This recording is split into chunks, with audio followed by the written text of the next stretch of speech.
Nama pelaku yang datang ke rumah itu siapa? Saya kurang tahu ya, soalnya yang ngadepin waktu itu Ada, Bapak tahu? Nggak ingat ya? Nggak ingat. Kok dia bisa tahu rumahnya Vina dari mana? mungkin dia tahu dari yang lain, mungkin nggak Oh, jadi nggak kenal kalian identitasnya? Iya, nggak kenal. Oke. Kemudian kalian ke rumah sakit dan meninggal. Iya. Kemudian sementara benar awalnya kata polisi kecelakaan tunggal. Ya, waktu datang ke rumah sakit itu kan di situ ada polisi tuh bilang katanya kecelakaan tunggal. Oke, kemudian terus? Keluarga percaya karena yang bilang kan polisi ya, jadi langsung dibawa aja. Tuh. Emang waktu tiba di rumah sakit masih bernapas almarhum, Ya, masih. tapi nggak sempat ngomong, nggak bisa sempat ngomong. Nggak sempat ngomong karena dia udah keluar darah banyak. Kalau yang cowok Kalau yang cowok udah meninggal di tempat. meninggal di tempat. Flyover itu. Oke. Mulai akhirnya kasus ini terbongkar dari mana? Dari kecurigaan kami di 3 hari almarhum. Sesudah 3 hari almarhum apa yang terjadi? Saya ngambil HP almarhum korban itu masih utuh semua.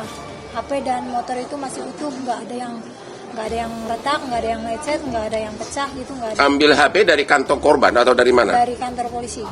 Oke, masih utuh semua. Masih utuh semua. Oke, terus? Terus saya curiga di situ kok bisa kecelakaan yang hebat kayak gitu, HP nggak ada lecet, nggak ada retak, Oke. motor pun nggak ada lecet, nggak ada. Motor nggak rusak, Nggak rusak, HP korban. HP tidak rusak, tapi oleh oknum polisi saat itu disebutkan kecelakaan tunggal gitu. Kecelakaan tunggal. Nah, ini nih perhatian dari polisi nih, ya. Motor tidak rusak, tapi HP tidak rusak, tapi pernyataan pertama dari polisi disebutkan kecelakaan tunggal. Oke, terus? Terus saya pulang, saya sama keluarga yang lain tanda tanya di situ. Cuman kami keluarga nggak ngerti apa-apa, cuman hanya sekedar bertanya-tanya aja. Terus malamnya itu jam 1 malam saya ditelepon sama abangnya temennya bahwa bilang kalau almarhum adik kamu masuk ke tubuh ponakannya. Jam 1 malam saya datang sama bapak itu ke sana. Oke, jam 1 malam hari ketiga. Kalian ditelepon oleh abangnya yang kesurupan itu. Iya. Namanya siapa? Linda. Oh, Linda kesurupan. Berapa jauh rumahnya dari rumah kalian? Berapa jauh sih? Satu kampung, 2 kampung? Enggak. Ya pokoknya kalian pergi ke rumahnya. Iya. Terus ditelepon sama abangnya, katanya Linda kesurupan gitu. Ya, adik kamu gak mau pergi sebelum ada yang disampaikan. Oke, akhirnya kalian datang ke sana. Kamu ikut? Saya sama bapak. Bapak-bapak. Terus apa yang kau lihat? Di situ almarhum cerita semuanya kejadiannya, bahwa bilang dia itu jangan terkecoh sama polisi, Mbak. Saya bukan kecelakaan. Kalau saya kecelakaan pasti baret semua saya. Di situ saya nggak baret, nggak apa. Dia cerita semuanya. Cerita bahwa Si yang kesurupan Linda ini ngomong begitu. Iya. Terus apalagi yang dia ngomong? Ngasih tahu bahwa dia diperkosa, dibunuh. disiksa gitu, kayak dipukul balok, dipukul batu gitu. Dia cerita. Yang berkosa itu benar 13 orang katanya. 11. 11. Katanya nggak semuanya. Apa? 11 orang yang pelaku, cuman nggak semua perkosa.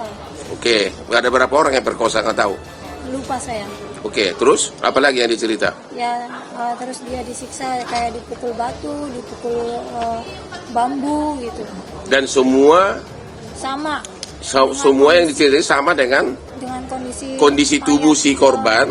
Padahal si Linda yang kesurupan ini tidak pernah melihat mayatnya. Belum datang, dia justru belum pernah lihat mayatnya gitu loh. Terus kemudian akhirnya kok bisa sampai akhirnya polisi kemudian merubah angkapannya dari kecelakaan tunggal menjadi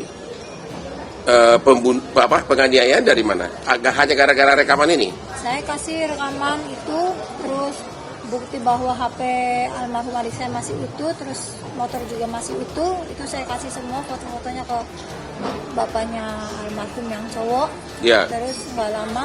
Bapaknya almarhum juga polisi? Polisi. Pangkatnya apa? Saya kurang tahu. Di Polres?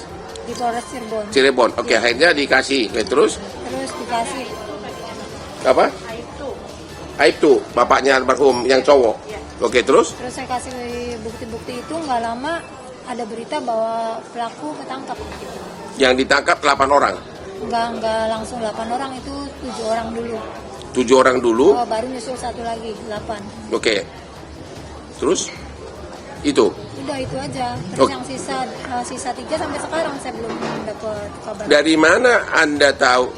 Banyak di media menyatakan yang 3 DPO ini katanya bapaknya polisi, benar nggak itu? Dari rekaman almarhum adik saya sih bilangnya seperti itu. Cuman makanya saya tidak membenarkan, belum pasti gitu. Ya, masih dicari tahu kebenarannya kalau yang pelaku itu ada. Oke, ada lagi yang mau ditambahkan? Saya cuma minta Kapolri sama Kapolda tolong usut tuntas. Kasus penganiayaan gadis bernama Vina, 16, dan kekasihnya Muhammad Rizky Rudiana alias Eki kembali mencuat dan menyita banyak perhatian. Kasus penganiayaan yang dialami Vina, remaja asal kampung Samadikun, Kecamatan Kejaksan, Kota Cirebon, Jawa Barat bersama dengan kekasihnya yang berujung maut ini kembali diusut oleh Polda Jawa Barat saat sebuah film layar lebar berjudul Vina, Sebelum 7 Hari, viral. Film bergenre drama horor garapan sutradara Anggi Umbara sudah memperoleh lebih dari 2,1 juta penonton sejak penayangan perdana di bioskop tanggal 8 Mei tahun 2024. Film yang mengisahkan kejadian nyata terkait penganiayaan yang berujung maut dialami 2 orang remaja bernama Vina dan Zaki, nama Eki disamarkan, yang dilakukan oleh sekelompok geng motor sangat mendapatkan sorotan publik. Akhirnya sejak film ini trending, kasus pembunuhan gadis remaja 16 tahun asal Cirebon dan kekasihnya ini diusut kembali oleh pihak kepolisian. Vina, gadis cantik berambut panjang ini dianiaya hingga akhirnya meninggal dunia oleh sekelompok geng motor di Jalan Raya Talun, Kecamatan Talun, Kabupaten Cirebon, Jawa Barat, Sabtu malam tanggal 27 Agustus tahun 2016. Lalu bagaimana kronologis kejadian penganiayaan berujung maut yang dialami Vina dan kekasihnya ini?